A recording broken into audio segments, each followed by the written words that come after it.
cooperation and help the years ago. Congratulations on the success of the BRICS Business Forum in South Africa. 10 years ago here in South Africa, we BRICS leaders witnessed the birth of the BRICS Business Council. Since then, the Council has stayed true to its founding mission.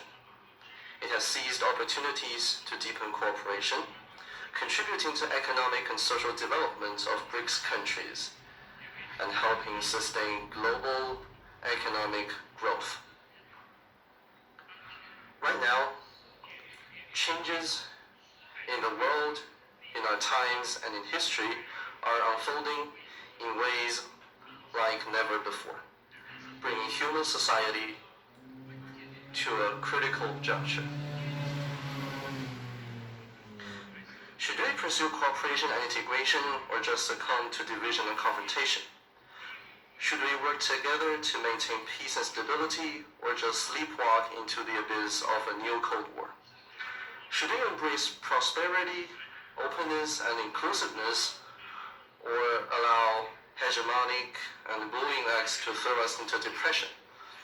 Should we deepen mutual trust through exchanges and mutual learning, or allow hubris and prejudice to blind conscience? The course of history will be shaped by the choices we make.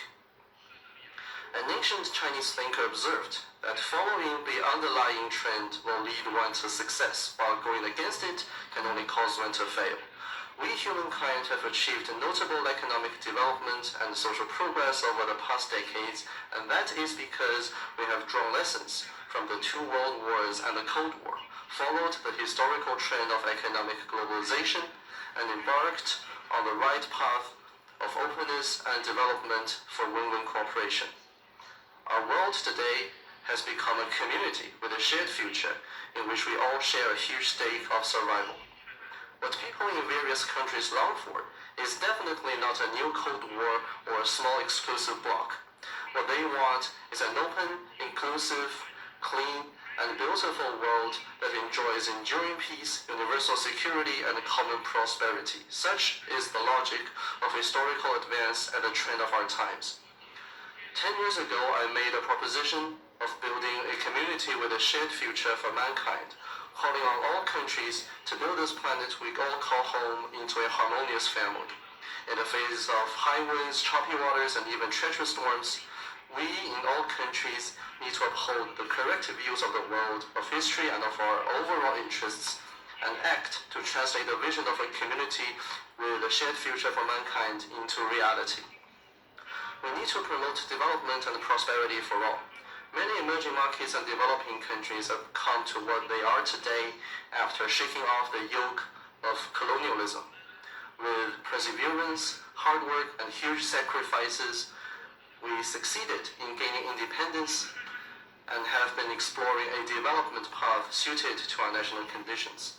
Everything we do is to deliver better lives to our people.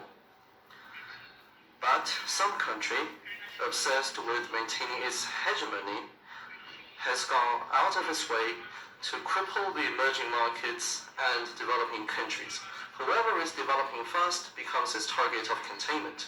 Whoever is catching up becomes its target of obstruction. But this is futile, as I have said more than once, that blowing out others' lap will not bring light to oneself. Every country has the right to development, and the people in every country have the freedom to pursue a happy life.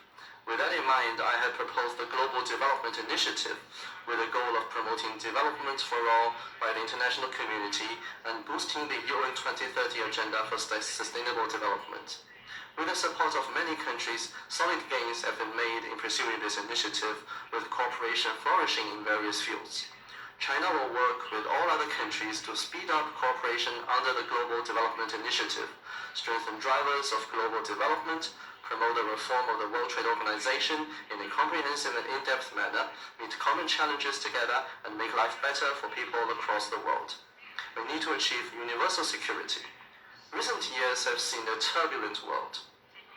Many countries and regions are plagued by wars and conflicts, and many people are displaced. Members of the international community share the pressing hope to eradicate the root cause of conflicts and wars and find a fundamental way to realize enduring peace and security globally. Facts have shown that any attempt to keep enlarging a military alliance, expand one's own sphere of influence, and squeeze other countries' buffer of security can only create security predicament and insecurity for all countries. Only a commitment to a new vision of common, comprehensive, cooperative, and sustainable security can lead to universal security. Last year, I put forward the Global Security Initiative, and it has gained support from over 100 countries and international organizations. China stands ready to jointly pursue this initiative with all others. We should have dialogue and oppose confrontation, forge partnership but not alliance, and pursue win-win outcome and oppose zero-sum game, and work together to build a community of security.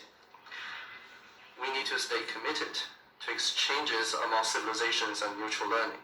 One flower alone cannot make a beautiful spring. Only blossoming of a rich variety of flowers can bring spring to the global garden. Human civilization is colorful by nature. It is precisely because of their differences in history, culture, and system that all countries need to interact with each other, draw on each other, and advance together. Deliberately creating division with the assertion of democracy versus authoritarianism and liberalism versus autocracy can only split the world and lead to clash of civilizations. I've put forward the Global Civilization Initiative, calling for promoting diversity of global civilizations, the common values of humanity, and people-to-people and cultural exchanges and cooperation. China welcomes all other countries to get involved in cooperation under this initiative. We should encourage different civilizations to bring out their best and flourish together. We should break barriers to exchanges and renew human civilization. Ladies and gentlemen, friends, as an ancient Chinese philosopher observes, change is the nature of the universe. The collective rise of emerging markets and developing countries, represented by BRICS, is fundamentally changing the global landscape.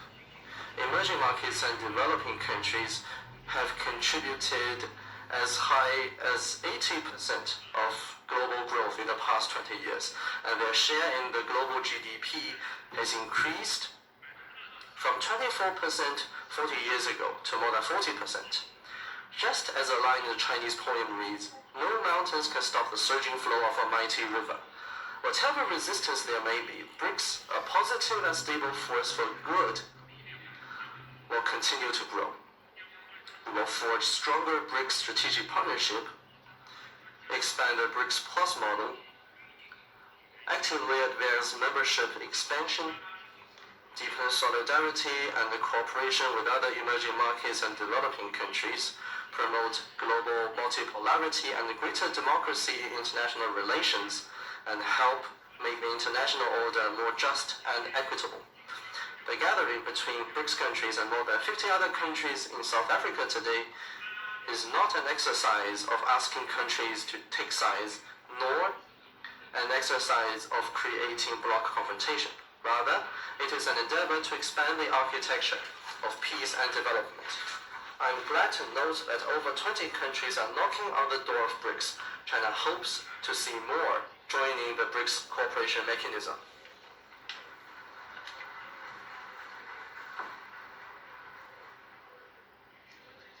Ladies and gentlemen, friends, China stays committed to an independent foreign policy of peace and the building of a community with a shared future for mankind.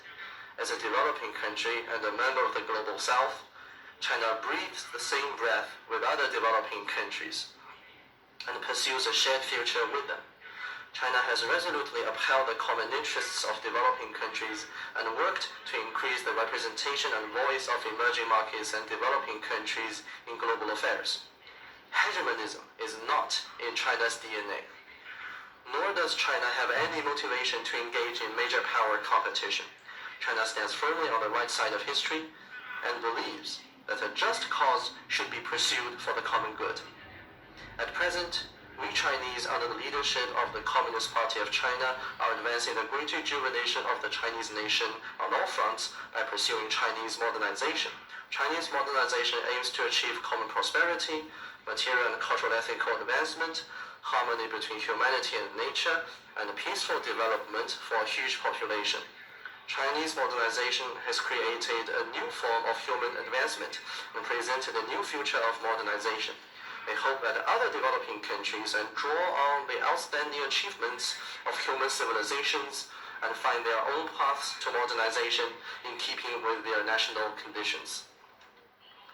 Achieving high-quality development is a top priority in China's goal of fully building itself into a modernized country. We are committed to applying a new development philosophy and creating a new development paradigm. In the past decade, China has contributed more than 30% of annual global growth. This year, the Chinese economy has maintained the momentum of recovery and growth. China enjoys several distinct advantages: a socialist market economy in systemic terms, a supersized market in terms of demand, a full-fledged industrial system in terms of supply, and abundant high-caliber labor force and entrepreneurs in terms of human resources. The Chinese economy has strong resilience, tremendous potential, and great vitality. The fundamentals sustaining China's long-term growth will remain unchanged. The giant ship of the Chinese economy will continue to cleave waves and sail ahead. China will remain an important opportunity for the world's development. Our door is wide open to anyone who wants to engage in cooperation with us. As a supersized economy, China will remain firm in advancing high-standard opening up. We will continue to expand market access, cut the negative list for foreign investment, and further open the modern services sector. We will steadily improve the business environment, provide national treatment to foreign investing enterprises, foster a world-class market-oriented business environment governed by a sound legal framework, and build a globally oriented network of high-standard free trade areas. We will continue to advance ecological conservation, accelerate the building of a beautiful China, actively and prudently move toward carbon peak and carbon neutrality, and pursue all-round green transition in economic and social development. Going forward, as it endeavors to achieve modernization for its more than 1.4 billion people, China will surely contribute even more to the global economy and provide even more opportunities for the global business community.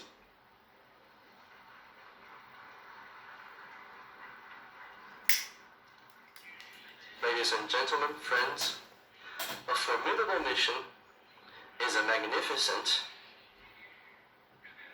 and glorious mission.